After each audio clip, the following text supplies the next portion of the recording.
नाज़रीन, अभी तक की आपने टॉप स्टोरीज मुलाहिजा फरमाई, लेकिन सबसे पहले आपको अहम खबर देते चले। नैब के हवाले से नैब से शरीफ खानदान के रेफरेंसेस का रिकॉर्ड चुराने की कोशिश की गई है।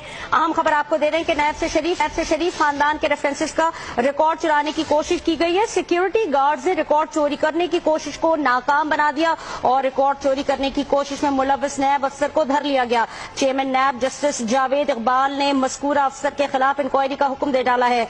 सिक्योरिटी गार्ड के लिए 10,000 रुपए का इनाम दिया गया। राना ताहिर हमारे साथ मौजूद है, उनसे जानते हैं मजीद तफसीलात। राना ताहिर, आगाह कीजिएगा, मजीद क्या खबर है आपको, इस खबर के हवाले से क्या अपडेट्स है?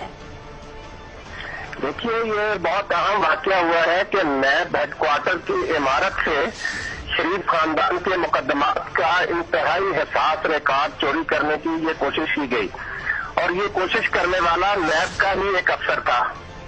इसको सिक्योरिटी गार्ड ने रंगे हाथों पकड़ लिया। ठीक है, ये एक काबिल फख्र कारनामा है जो सिक्योरिटी गार्ड ने अंजाम दिया है। चेयरमैन नैब ने इसको अपनी जेब से 10,000 रुपए इनाम भी दिया है। लेकिन ये बात जो है ना, देखे, ये शरीफ खानदान जो है ये इस बात का आदी है। कभी आप देखे LDA के रिकॉर्ड को लाहौर में आग लग जाती है जी, कभी रेवेन्यू बोर्ड के रिकॉर्ड को आग लग जाती है, कभी टैक्स मकसद के रिकॉर्ड को आग लग जाती है। तो ये सारी चीजें जो इंतहाई संजीदा मामला है, शरीफ ये सिर्फ एक अफसर तक महदूद नहीं होगा मामला।